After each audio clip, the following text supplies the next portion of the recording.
यह घटना उत्तर प्रदेश के हमीरपुर जिले की है, जो 3 फरवरी 2024 को घटित हुई थी। इस कहानी की शुरुआत जालौन के रहने वाले विजय उमेरे की बारात से होती है, जो हमीरपुर के सदर कोतवाली क्षेत्र में पहुंची थी। शादी धूमधाम से संपन्न होती है और अगले दिन यानी कि 4 फरवरी 2024 को दुल्हन आरती उमेरे को खुशी खुशी विदा किया जाता है। जब आरती अपने ससुराल पहुंचती है तो उसे अंदाजा भी नहीं था कि उसकी शादी की पहली रात उसके जीवन की सबसे भयानक रात बन जाएगी।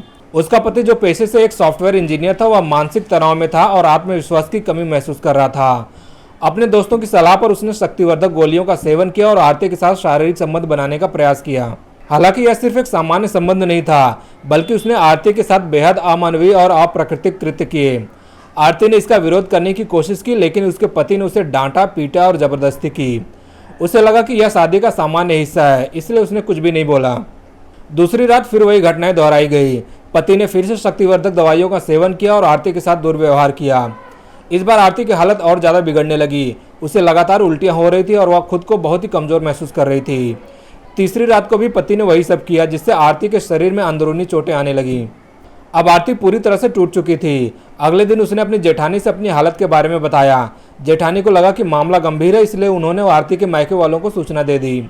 आरती के परिवार वाले जब यह खबर सुनते हैं तो वे चौंक जाते हैं। कुछ दिन पहले ही वे उसे खुशी खुशी विदा करके लाए थे, लेकिन अब अचानक उसकी तबीयत इतनी ज़्यादा बिगड़ गई। वे तुरंत ससुराल पहुंचते हैं और आरती को देखने के बाद उसे अच्छे डॉक्टर के पास ले जाने का फैसला करते हैं। वह उसे तुरंत कानपुर ले गए और वहां के एक प्राइवेट नर्सिंग होम में भर्ती करा दिया। जब इलाज शुरू हुआ तो डॉक्टर भी आरती की हालत देखकर हैरान थे। जब आरती अस्पताल में थी तब उसकी भाभी ने उससे पूछा कि आखिर यह सब हुआ कैसे। तब आरती ने अपनी पूरी दर्दनाक कहानी बताई। उसने बताया कि उसके पति हर रात शक्तिवर्धक गोलियां खाकर उसके साथ जबरदस्ती करता था, अप्राकृतिक संबंध बनाता था और उसे पीटता भी था। डॉक्टरों ने इलाज करना शुरू किया, लेकिन आरती की हालत लगातार बिगड़ती चली गई। 10 फरवरी 2024 की दोपहर करीब 3:30 बजे आरती ने आखिरकार अस्पताल में दम तोड़ दिया। डॉक्टरों ने बताया कि उसके शरीर के आंतरिक अंग बुरी तरह से क्षतिग्रस्त हो चुके थे। जब आरती की मौत के बाद पोस्टमार्टम कराया गया तो डॉक्टरों ने जो खुलासा किया वह रूह कंपा देने वाला था। डॉक्टरों के मुताबिक आरती के साथ जो कृत्य हुआ वह किसी सामूहिक बलात्कार से कम नहीं था। पोस्टमार्टम रिपोर्ट में बताया गया कि उसके अंदरूनी अंग बुरी तरह से फट चुके थे, जिससे उसकी अत्यधिक ब्लीडिंग हुई और उसकी मौत हो गई। जब आरती की मौत की खबर उसके घर पहुंची तो पूरे परिवार में मातम छा गया। उसके भाई ने एसपी को तहरीर दी और अपने बहनोई के खिलाफ कड़ी कार्रवाई की मांग की, लेकिन जब यह मामला मीडिया में आया तो विजय उमेरे ने खुद को बचाने के लिए एक नई कहानी गढ़ दी। उसने दावा किया कि आरती पहले से बीमार थी और उसकी मौत का कारण उसकी पुरानी बीमारी थी। अब सच क्या है और झूठ क्या है, या तो पुलिस जांच के बाद ही पता चलेगा। लेकिन एक बात साफ है कि आरती जैसी कई महिलाएं शादी के नाम पर शोषण का शिकार होती हैं और समाज में इस पर चर्चा तक नहीं होती। दोस्तों, इस कहानी से हमें क्या सीख मिलती है? शादी एक पवित्र रिश्ता है, लेकिन यह किसी को हिंसा या शोषण का अधिकार नहीं देता।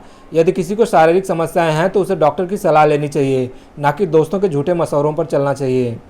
महिलाओं को अपनी आवाज़ उठानी चाहिए, चाहे ससुराल हो या फिर मायका।